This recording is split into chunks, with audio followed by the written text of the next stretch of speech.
Mark Rizzo, a steadfast store owner in Pensacola, defies a rude customer to offer free groceries to George Landon, an elderly Marine veteran unable to pay. The act sparks online controversy, threatening Mark's business. Days later, a convoy of Marines arrives, led by Colonel Henson, to honor Mark's kindness. George, a Silver Star recipient who saved lives in Fallujah, is celebrated not as a monument but a man. As the community rallies, secrets unravel about George's past. What drove the Marines to salute a small-town shopkeeper? The answer lies in courage, loyalty, and unexpected gratitude. Inspired by Mark's stand for kindness? Subscribe to our channel. Share this tale to honor quiet courage and join our community. Type salute in the comments to show your support. Let's keep gratitude alive. Follow us now for more heartfelt journeys. The dawn broke gently over Pensacola, Florida, its soft golden rays slipping through the blinds of Rizzo's Mart as Mark Rizzo, 46, unlocked the store at precisely 5:47 a.m. The ritual was sacred to him, a tether to 16 years of mornings spent in the same small shop, 4 miles from the Naval Air Station's hum. At 45, Mark's movements were a dance of habit, efficient, unhurried, finding peace in the predictable. The store was no empire, just 3 aisles of necessities, a cooler buzzing with milk and cheese, and a counter worn smooth by countless transactions. As he stacked cans in perfect rows, he murmured, "Dad would have smiled at this." Anthony Rizzo, his father, had given 27 years to the Navy before building this place, passing down not just a business but a code. Stand for what's right, even when it stings. 5 years after cancer stole Anthony, Mark carried that torch, his heart steady with purpose. At 7:43 a.m., the door's bell jingled, and an elderly man stepped inside, his frame bent beneath a threadbare military jacket, its green faded to a ghost of itself. A Marine Corps cap, edges frayed, crowned his white hair, shielding eyes that held stories too heavy to tell. His steps were cautious, deliberate, as if every movement was a negotiation with time. Mark greeted him with a nod, struck by the quiet grace in the man's bearing as he gathered a humble trio, a loaf of white bread, a carton of eggs, a tin of soup. The store stirred with life around him. A nurse, weary from her shift, clutched a steaming coffee. A construction worker grabbed energy drinks, his hands rough from labor. A businessman, suit-pressed, checked his watch with a scowl. His impatience simmered.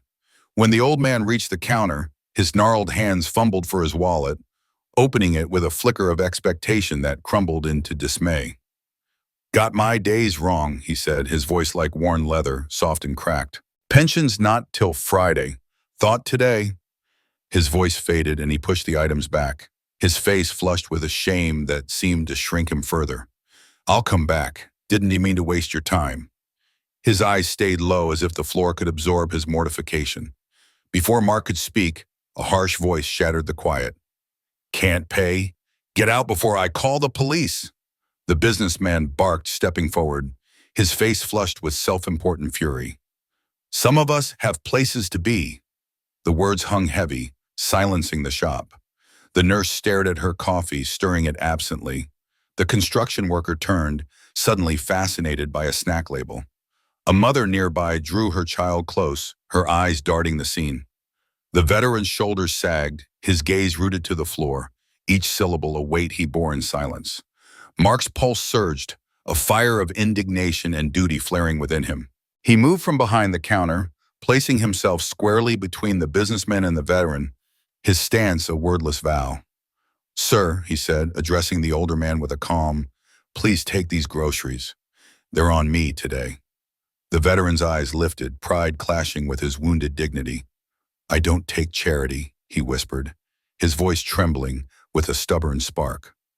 "It's not charity," Mark replied, his words steady, warm with conviction. "It's respect." The businessman snorted, his arms crossed. "Respect? What about us who pay? I'm in here every day." Mark turned, his gaze unflinching. "And you can keep coming back. But this man served our country, and today he's my guest.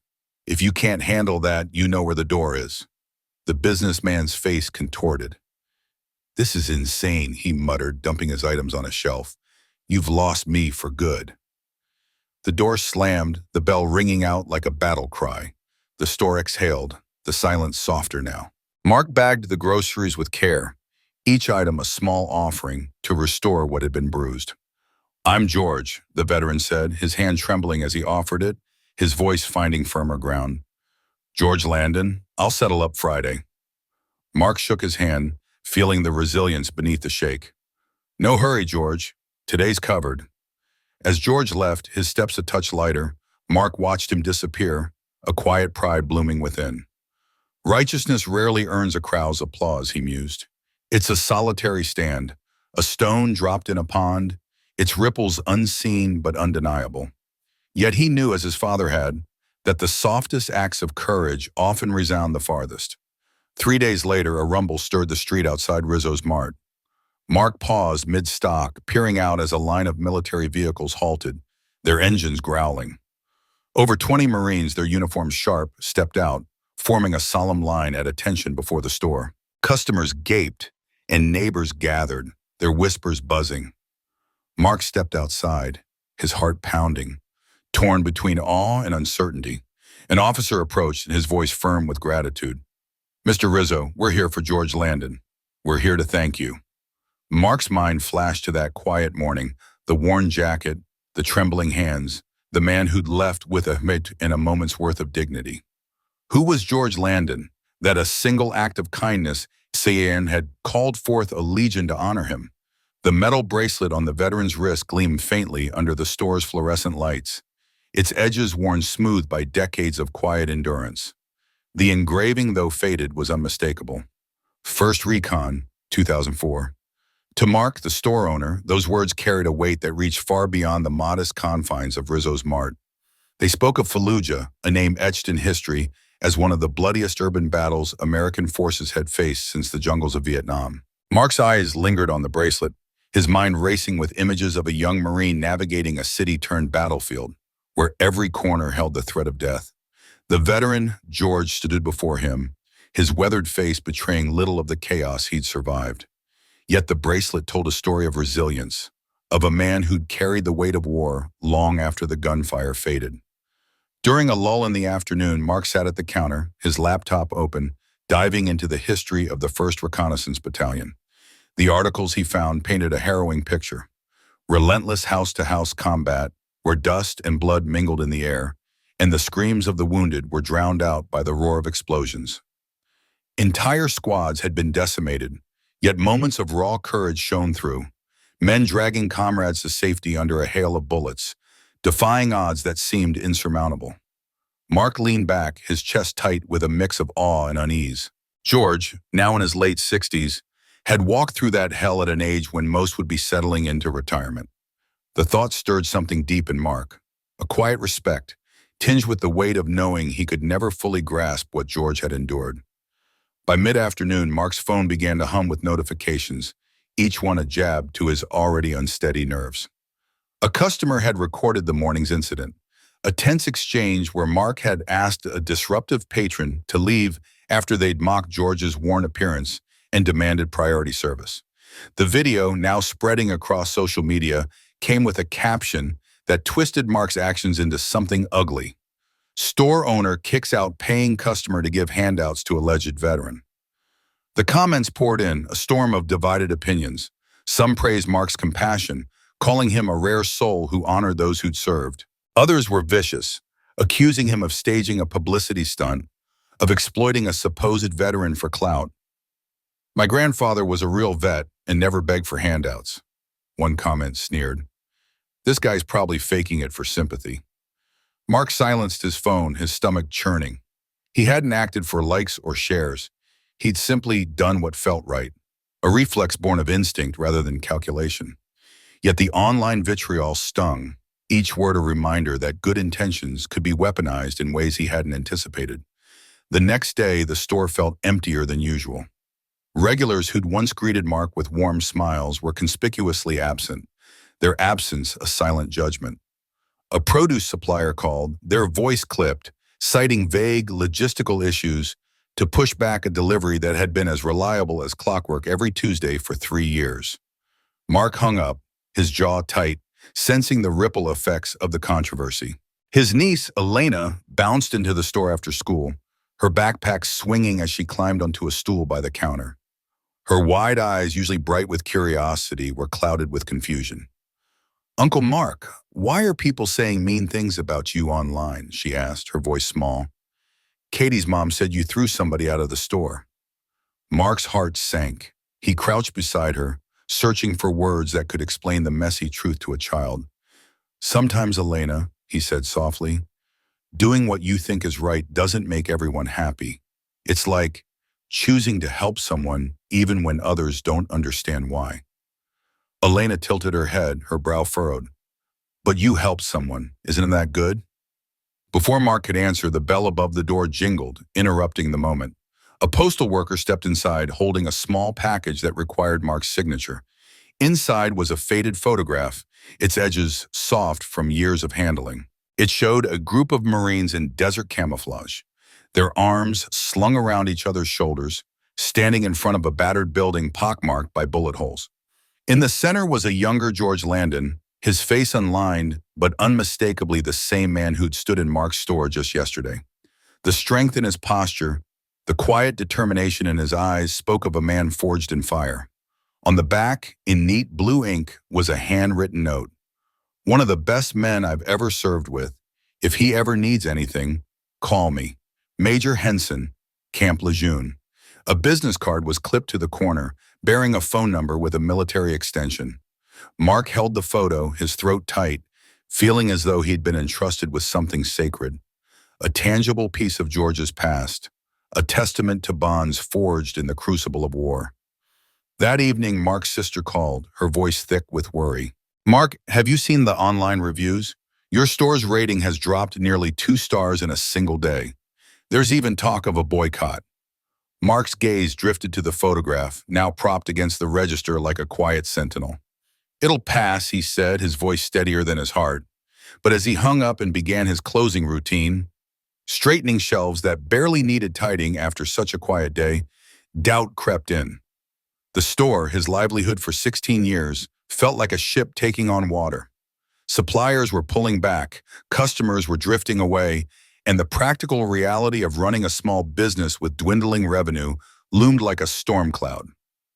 As he flipped the sign to closed, his phone rang again, an unknown number flashing on the screen. Hesitating, he answered. "Rizzo's Mart," he said, his voice flat with exhaustion. A deep, steady voice responded. "Mr. Rizzo, this is Colonel James Henson, United States Marine Corps. I believe you met a friend of mine recently. Some actions aren't applauded because they remind others of what they've forgotten. If you believe gratitude should be kept alive, type remember."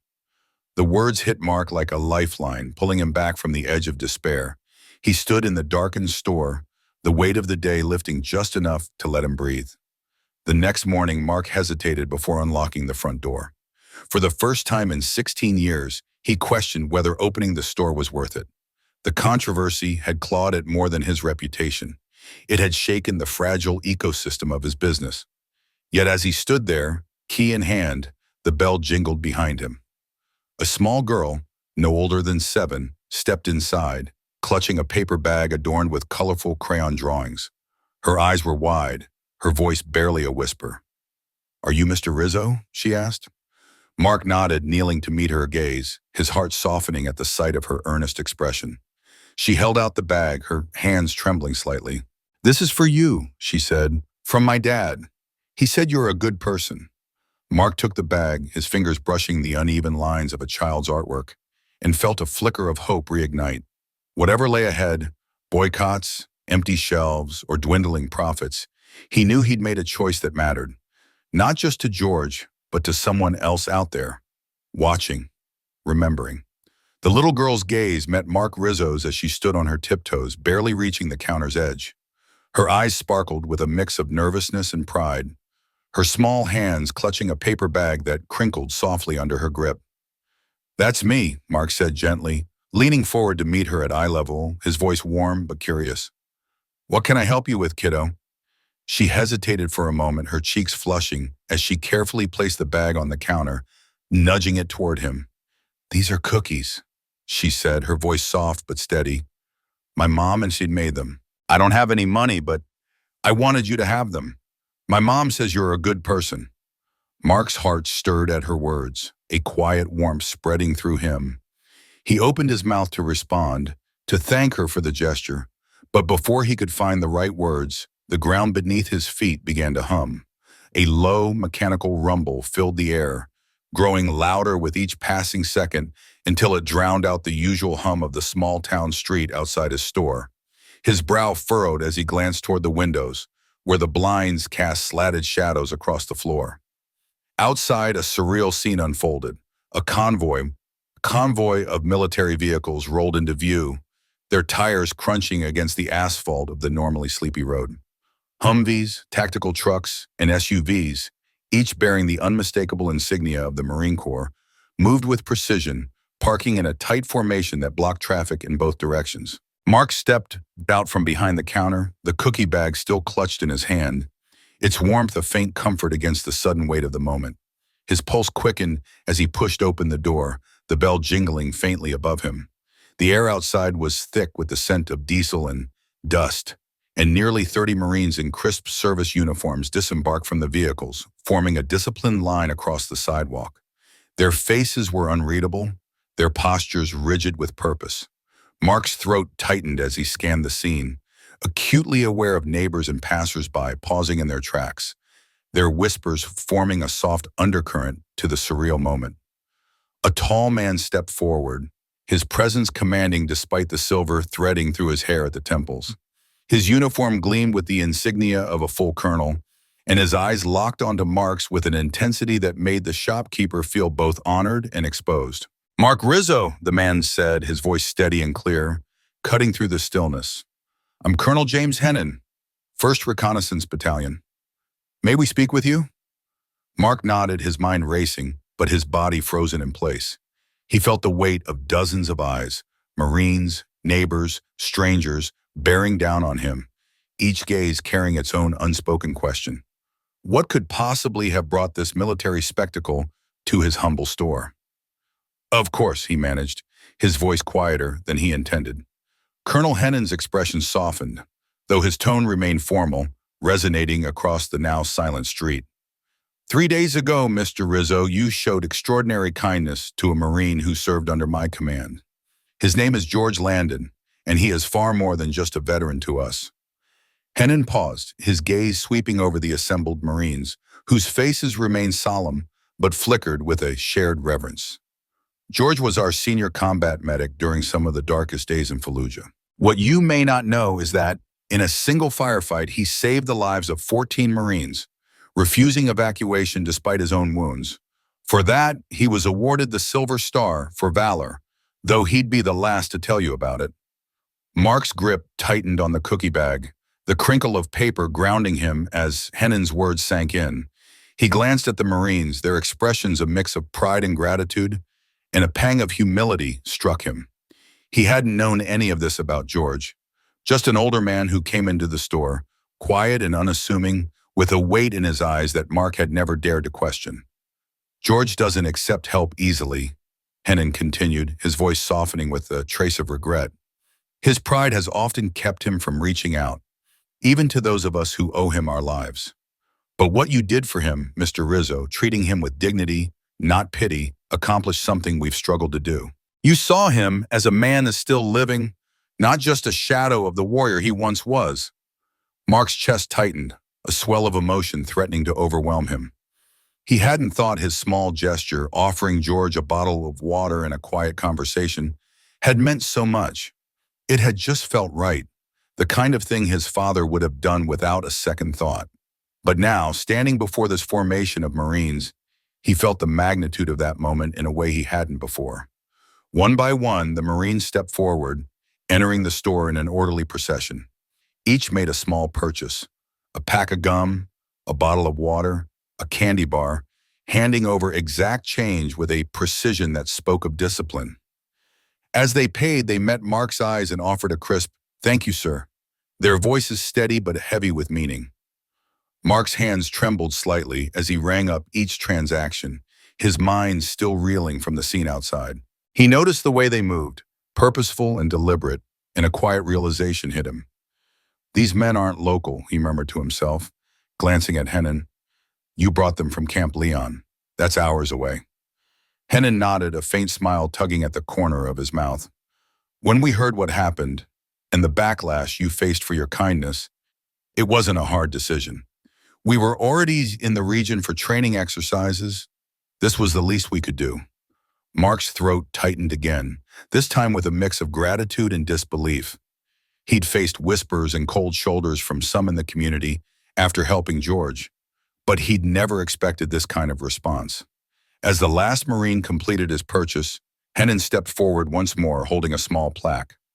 On behalf of the United States Marine Corps, he said, his voice carrying a quiet pride, we officially recognize this establishment for its outstanding service to one of our finest.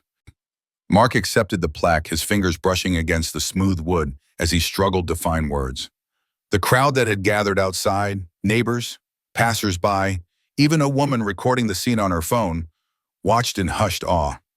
By evening, that video would spread online, its caption proclaiming a truth Mark hadn't anticipated. The man they mocked now has the Marines standing at attention in front of a store. As the Marines returned to their vehicles, their engines roaring to life, Mark stood in the doorway, the plaque in one hand and the cookie bag in the other. A reporter approached, asking what had motivated him to help George in the first place. Mark's response came easily, his voice steady despite the whirlwind of the day. I just did what I thought my father would have done, he said. Nothing more, nothing less. In the weeks that followed, Rizzo's Mart became something more than just a corner store. Veterans and military families began making pilgrimages to shop there, some driving from neighboring towns to show their support. Mark didn't raise his prices or stock new inventory to capitalize on the attention. Instead, he added a small sign near the register. To anyone who has worn the uniform, today water is free.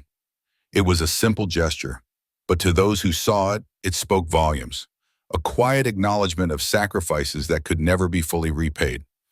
George Landon became a regular presence at the store, no longer just stopping by on pension days. He'd often visit in the quiet afternoons, pulling up a stool by the counter and sharing stories with Mark. Never the brutal realities of war, those remained locked away, too heavy for casual conversation, but small moments of camaraderie, of humor found in the darkest times. Mark listened, his respect for the man deepening with each visit, and he couldn't help but feel that, in some small way, he'd become part of George's story. For Mark, the world felt different now. He'd always believed in doing what was right, but he'd never imagined how far a single act of kindness could ripple. As he watched George laugh over a shared joke or saw a veteran pause to read the sign by the register, he felt a quiet certainty settle in his heart. Sometimes the smallest actions could touch the lives of those who'd once risked everything. And in a world that often chose silence, that was enough. In the heart of Mark's small convenience store, the air was thick with the warmth of shared stories and the faint scent of coffee brewing behind the counter. It wasn't just a place to grab a soda or a pack of gum. It was a sanctuary where veterans found solace. Not in grand gestures, but in the quiet moments of connection. Laughter spilled over the counter as old war stories were swapped, the kind that stitched together the jagged edges of memories too heavy to carry alone. Those moments, filled with camaraderie, shared jokes, and the unspoken understanding of those who'd seen the same shadows, made even the hardest days feel lighter, like a weight lifted by the simple act of being seen. Above the cash register, a photograph hung on the weathered wall, capturing George in his Marine uniform, standing shoulder to shoulder with his unit. The image was a snapshot of brotherhood, frozen in time, each face carrying the weight of battles fought and bonds forged. George's eyes in the photo held a quiet pride, but also a flicker of loss that only those who'd been there could understand. Next to it, a folded American flag was mounted, its edges crisp and deliberate. It had once draped the coffin of a Marine from George's unit, a young man who never made it home. The flag wasn't just fabric, it was a silent tribute to a life cut short, a reminder of the cost of service. George had carried it with him for years, its weight both literal and emotional, until one day he brought it to the store. Tucked beside it was a handwritten note, the ink slightly smudged from years of being handled. Thank you for remembering us while we're still here. Those words weren't just gratitude. They were a plea, a quiet cry from a man who knew what it meant to feel invisible in a world that often moved on. George's heart had stirred when he decided to bring the flag to Mark's store. It wasn't a decision made lightly. For years, it had sat in a box in his attic, a relic of grief he wasn't sure how to share. But Mark's store felt like the right place, a space where veterans weren't just thanked with hollow words, but were seen as people, with stories and scars that deserved to be acknowledged. When he handed the flag to Mark, George's hands trembled slightly, not from age, but from the weight of memory. He didn't say much, just nodded, his throat tight with emotions he'd long learned to keep in check. Mark, for his part, accepted it with a reverence that spoke volumes. He didn't need to ask why. He understood. Hanging it on the wall wasn't just decoration. It was a promise to keep those stories alive. Colonel Henson, a man whose presence commanded respect, would stop by the store whenever his duties brought him to town. His visits were rare but cherished, each one a chance to reconnect with the community he'd served alongside. On one such visit, a local reporter, notepad in hand and curiosity in her eyes, asked why the Marines had rallied so fiercely around Mark's small act of defiance. Henson paused, his gaze steady but warm, as if weighing the depth of the question. "People thank veterans all the time," he said, his voice low but firm. "They say the words, and they mean well. But Mark, he didn't just talk. He stood up when it wasn't easy. He took a risk, picked a side, and showed what loyalty looks like. That's something a Marine feels in their bones." His words carried the weight of someone who'd seen too many empty platitudes, someone who knew that actions, not words, built trust. The businessman who'd sparked the initial conflict, a heated moment where Mark had stood his ground, never set foot in the store again. His absence was a quiet victory, but Mark didn't dwell on it. He wasn't one for grudges. His focus was on building something better. 6 months later, an envelope arrived, unmarked except for a simple note and a generous donation to the Veterans Pantry, a program Mark had started to ensure no veteran went without essentials during tough times. The pantry was humble, a single shelf stocked with canned goods, toiletries, and hope. But it was a lifeline. The note, written in careful, deliberate handwriting, read, "I was wrong that day. Thank you for showing me a better way." Mark read it over twice, his chest tightening with a mix of surprise and pride. He didn't know who sent it, but he didn't need a name. The words were enough, a quiet acknowledgement that even the hardest hearts could soften. At a small gathering in the store one evening, a veteran named Sam, his voice rough from years of shouting over engines and gunfire, spoke up. "We don't need to be heroes," he said, his eyes scanning the faces around him. "We just need to be seen. Not as statues or stories, but as people. Real people, with lives and struggles that don't end when the uniform comes off." His words hung in the air, heavy with truth. The other veterans nodded, their silence louder than any applause. They weren't fighting for glory anymore. They were fighting to keep gratitude alive, to remind the world that their service didn't end on the battlefield. The courage it took to keep showing up, to keep living, was just as fierce as any combat they'd faced. Mark's actions reminded me of my grandfather, a man whose quiet strength left a mark deeper than any medal. He never spoke much about his time in the service, but his eyes lit up when he told the story of a stranger who once gave up a seat for him on a crowded bus. It was a small gesture, but to him it was a lifeline, a moment when someone saw him not as a veteran, but as a person worthy of kindness. He carried that story with him, retelling it with a warmth that made you understand just how much it meant. Mark's stand wasn't about fame or headlines. It was about doing what was right, even when no one was watching. In a world that often chases viral moments, his quiet courage stood out like a beacon.